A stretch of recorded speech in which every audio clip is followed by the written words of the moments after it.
નમસ્કાર વિદ્યાર્થી મિત્રો, આપણે છેલ્લા વિડિયો લેક્ચરની અંદર 7મું પ્રકરણ ભારતીય અર્થતંત્ર અને પ્રસ્તાવના સમજવાનો પ્રયત્ન કર્યો હતો કે ભાઈ જે તે સમયે ભારત છે એ સોને કી ચિડિયાના નામે ઓળખાતો હતો. ભારતમાં સુખ સમૃદ્ધિ ખૂબ અપાર હતી.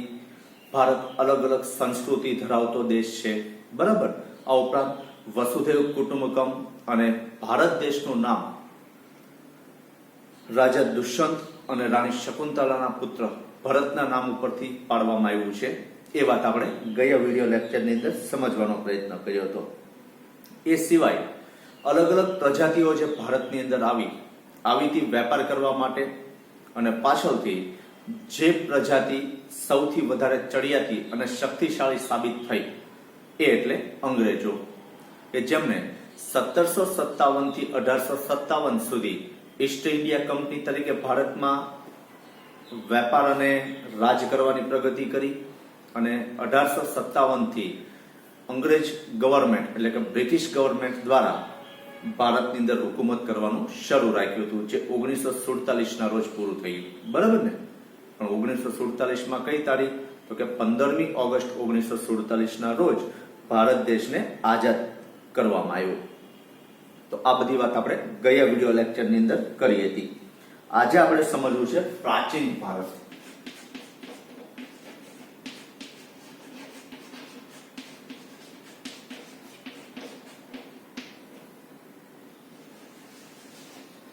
પ્રાચીન ભારતની વાત કરીએ તો પ્રાચીન ભારત એટલે અખંડ હિન્દુસ્તાન.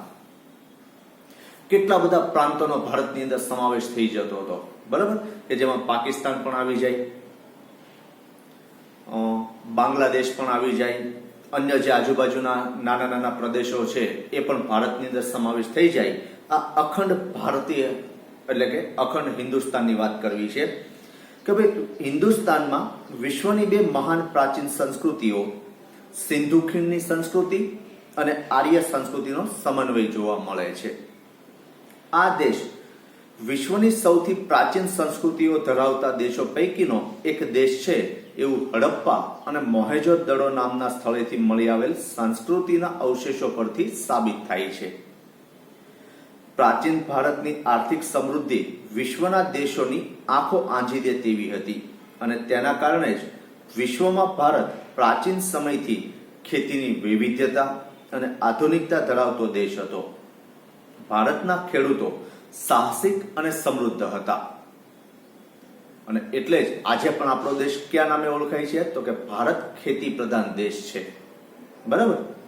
જ્યારે ભારતના ઉદ્યોગો પણ કોઈ દ્રષ્ટિકોણથી નીચા ઉતરતા ન હતા, કારણ કે એક સમયે ભારતના ઉદ્યોગોનો વિશ્વમાં ડંકો વાગતો હતો. તો માત્ર ભારત દેશ ખેતી પ્રધાન જ છે એવું નથી, પણ એ સમયે પણ આપણા ઉદ્યોગો છે એ જાહો જલાલી વાળા હતા. આપણા ઉદ્યોગોની જે માંગ છે એ વિશ્વમાં ખૂબ પ્રચલિત હતી અને એવા જ ઉદ્યોગો એટલે કે કાપડ ઉદ્યોગ, શણ ઉદ્યોગ, કોલસા ઉદ્યોગ, ગળી ઉદ્યોગ, ચા ઉદ્યોગ, કોફી ઉદ્યોગ, રબર ઉદ્યોગ, એમ અલગ અલગ ઔદ્યોગિક ક્ષેત્રે ભારત વિકસિત હતું.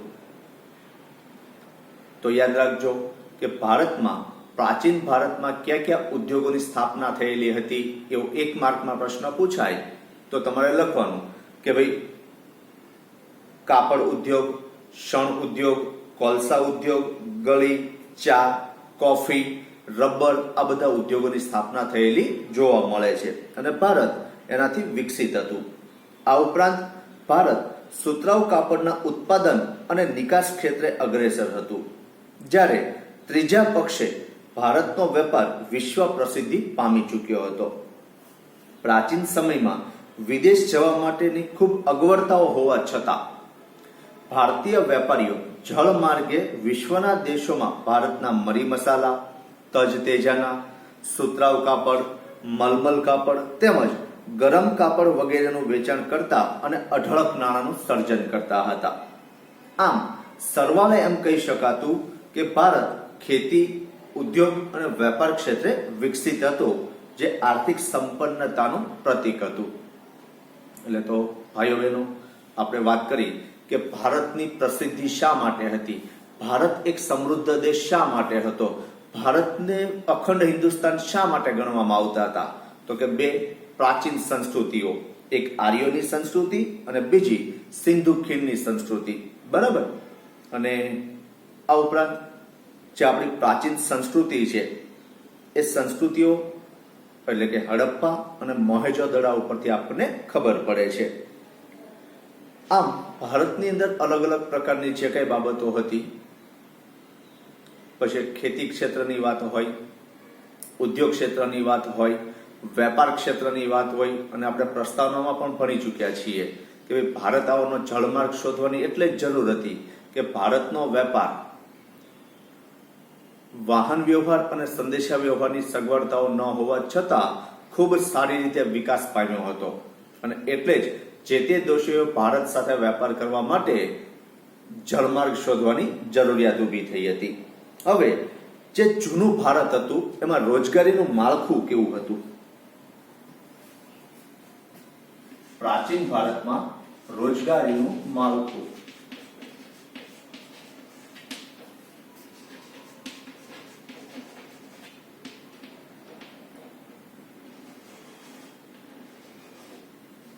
તો રોજગારીના માળખાની વાત કરીએ તેમાં સૌથી પહેલું કીધું છે ખેતી.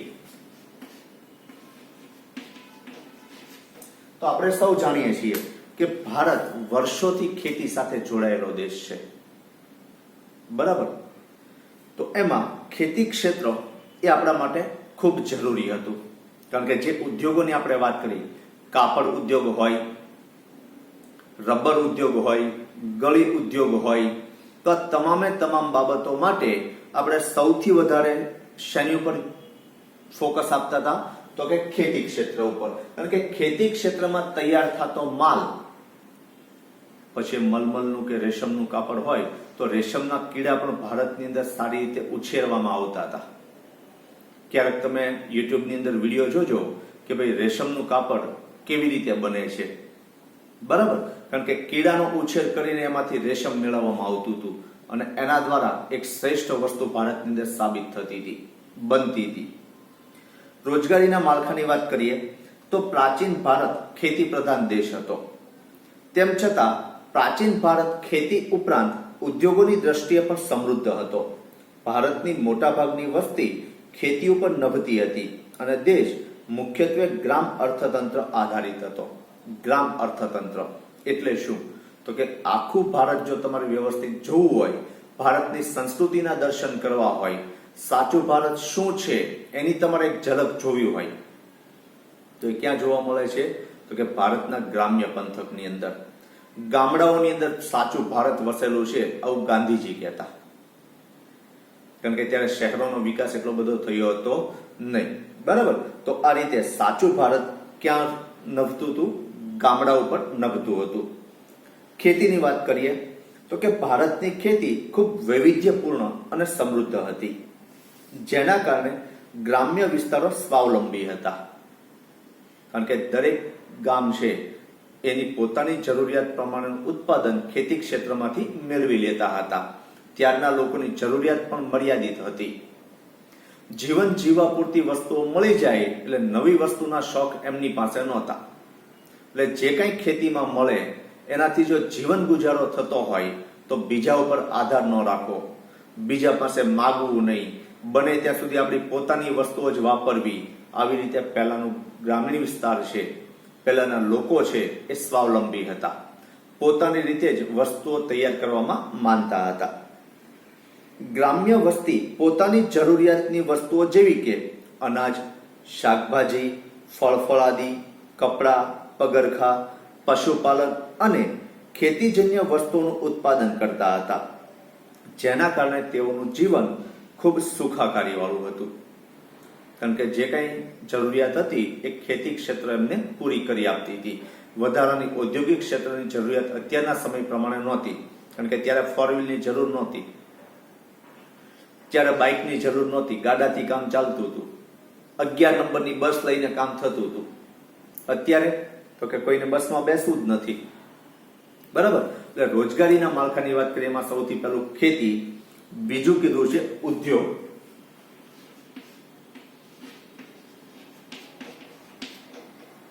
તો આપણે હમણાં જ વાત કરી પ્રસ્તાવનાની અંદર કે ભારતમાં કયા કયા પ્રમાણના ઉદ્યોગ હતા.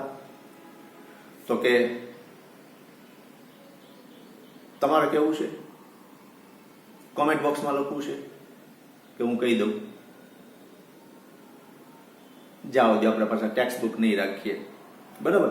એટલે સૌથી પહેલા તમને કીધું કપાસ ઉદ્યોગ, શણ ઉદ્યોગ, કોલસા ઉદ્યોગ, ગળી, ચા, રબર, આવા અલગ અલગ પ્રકારના ઉદ્યોગો. અને તમે ભણીને એવા કે ભાઈ રેશમ અને મલમલનું કાપડ, ચામડાનો ઉદ્યોગ ભારતની અંદર સારામાં સારી રીતે કામ કરતો હતો. તો એમાં જોઈએ કે ઇતિહાસકાર ટી રાય ચૌધરીના મત મુજબ, ઇતિહાસની જે ગણતરીઓ કરતા હોય, ઇતિહાસના આધારે અનુમાન કરતા હોય, અલગ અલગ જગ્યાએ ખોદકામ કરીને એમાંથી અવશેષો દ્વારા ઇતિહાસનું સંશોધન કરતા હોય, એવા ઇતિહાસકાર ટી રાય ચૌધરીના મત મુજબ 19મી સદી પહેલા ભારત ઔદ્યોગિક પેદાશોનું ઉત્પાદન કરનાર અગ્રગણ્ય દેશ હતો. આપણા જેટલું ઉત્પાદન અન્ય બીજા દેશો કરી શકતા નહોતા, બરાબર. એટલે ઘણા બધા એવા દેશો હતા કે જ્યાં આપણા દેશની વસ્તુઓની આપણે નિકાસ કરતા હતા. એટલે ઉદ્યોગ ક્ષેત્રમાં ઉત્પાદન કરનારો એક સર્વશ્રેષ્ઠ અને એમ કહેવાય કે ટોપ લેવલની ગણના થતો એવો આપણો દેશ હતો. ભારત મુખ્યત્વે સુતરાઉ અને મલમલ કાપડની નિકાસ કરતો હતો. આ ઉપરાંત કાચું રેશમ, ગરમ કપડા, શાલ, તાડપત્રી, મૂર્તિઓ, ગળી વગેરેનું ઉત્પાદન અને નિકાસ ભારતમાંથી કરવામાં આવતી હતી. ત્રીજું કીધું છે સેવા ક્ષેત્ર.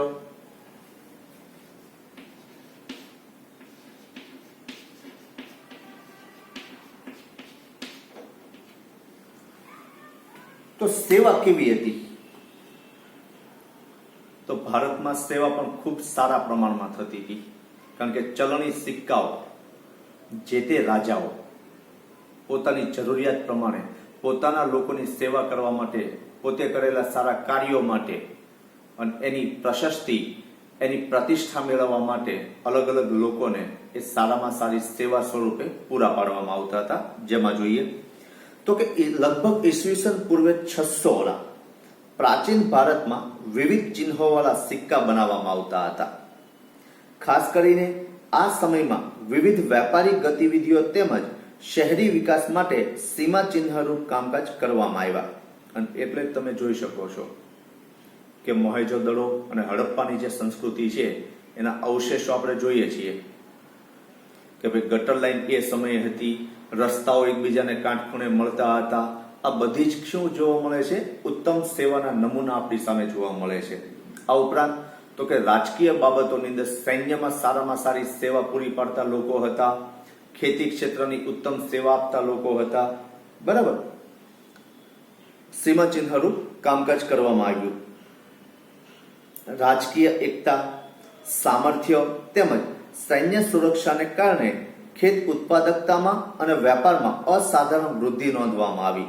દાખલા તરીકે લોથલ ખાતે મળેલ નગર વ્યવસ્થા આ સેવાઓનો ઉત્તમ પુરાવો છે. એટલે ક્યારેક લોથલ આંટો મારજો, આજની તારીખે જે જૂના અવશેષો ત્યાં સાચવી રાખેલા છે. એટલે પેલા મ્યુઝિયમ જોજો ને પછી બહાર આવેલા ટેકરા જોશો તો તમને સમજાઈ જશે કઈ વસ્તુ શું કહેવા માંગે છે. તો આ રીતે સેવાનો ઉત્તમ નમૂનો હતો. એમની પછી બીજું કીધું છે, પહેલું તો રોજગારીનું માળખું, બીજું કીધું છે કે રાષ્ટ્રીય આવક.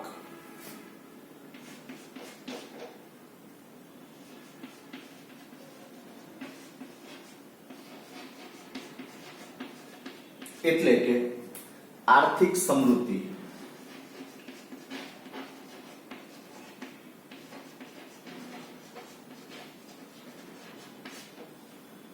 તો ભાઈઓ બહેનો, આ પોઈન્ટમાં મારે તમને બહુ વધારે સમજાવવાની જરૂર નથી, કારણ કે આપણો દેશ સોને કી ચિડિયાના નામે ઓળખાતો હતો.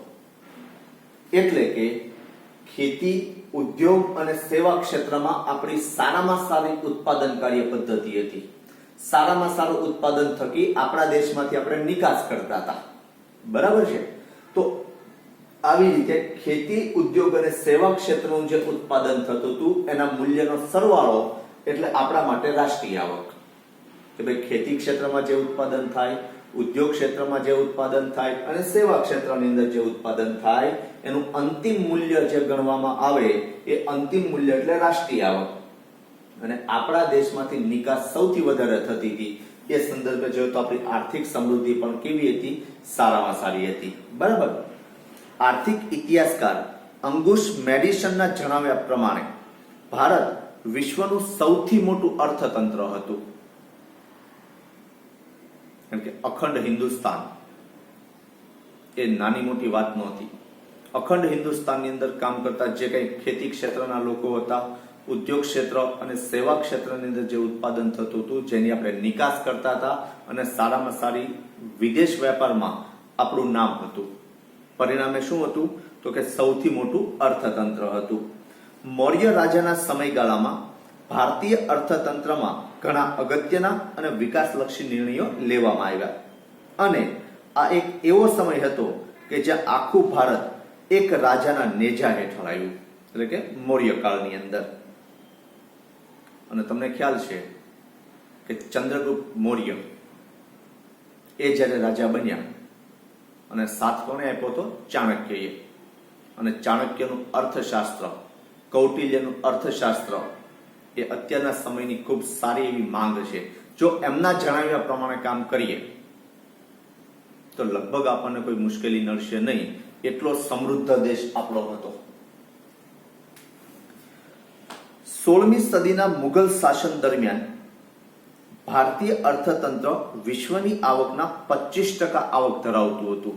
એટલે કે વિશ્વ 100 રૂપિયા કમાય એમાંથી 25 રૂપિયા ભારત કમાતું હતું. બોલો, આખું વિશ્વ કેટલું કમાય? 100 રૂપિયા. ત્યારે ભારત એમાંથી 25% હિસ્સો પોતાનો હતો. 25 રૂપિયા એ કમાતું અને બાકીના 75 રૂપિયા આખું વિશ્વ કમાતું હતું.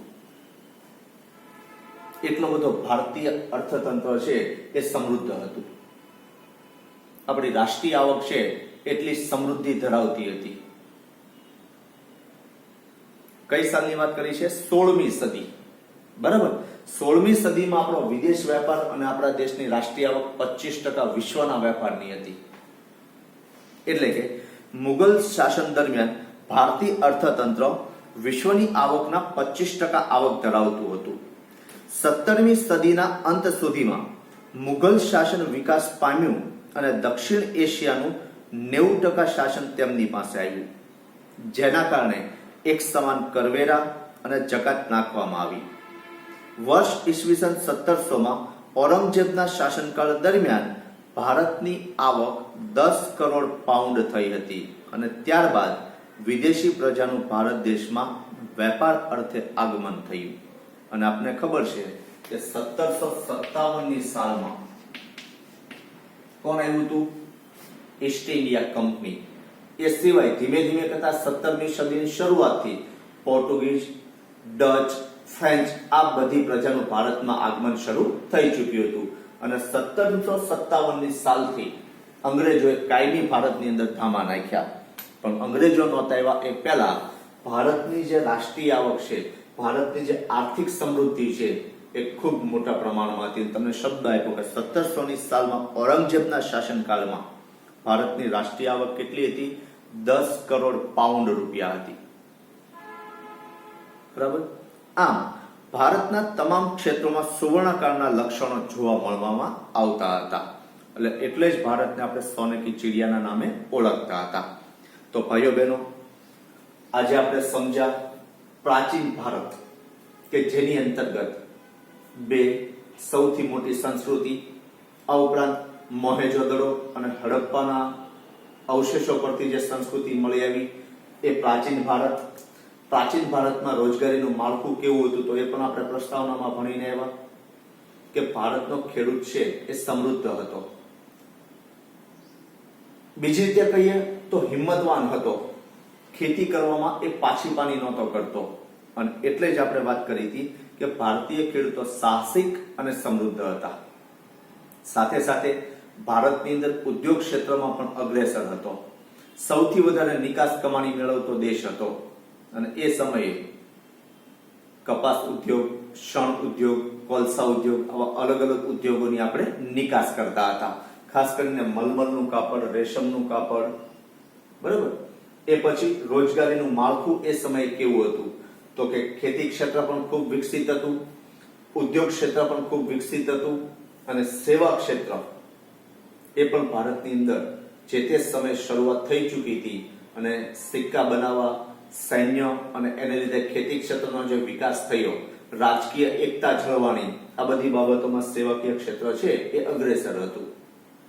અને બીજું કીધું હતું રાષ્ટ્રીય આવક કેવી હતી, તો કે વિશ્વની કુલ આવક 16મી સદીની વાત થઈ છે, એમાંથી 25% આવક ભારતની હતી. અને 1700ની સાલમાં ઔરંગઝેબના સમયમાં 10 કરોડ પાઉન્ડની આપણી રાષ્ટ્રીય આવક થઈ હતી. તો આ સાથે આજનો આપણો જે ટોપિક છે એ અહીંયા પૂર્ણ કરીએ છીએ. અને હવે જ્યારે મળીશું ત્યારે સ્વતંત્રતા પહેલાનું ભારત, એટલે કે અંગ્રેજોના શાસન દરમિયાન આપણી જે અલગ અલગ પરિસ્થિતિઓ હતી, એ પહેલા ભારતની અંદર કેવી પરિસ્થિતિ હતી, જકાતના દર કેવા હતા, ભારતીય અર્થતંત્ર કઈ રીતે કામ કરતું હતું, બરાબર. ઘણી બધી સારી બાબતો છે અને ઘણી બધી નેગેટિવ બાબતો છે. એની ચર્ચા આપણે આવતા વિડીયો લેક્ચરની અંદર કરવાની છે. ત્યાં સુધી આભાર, ધન્યવાદ.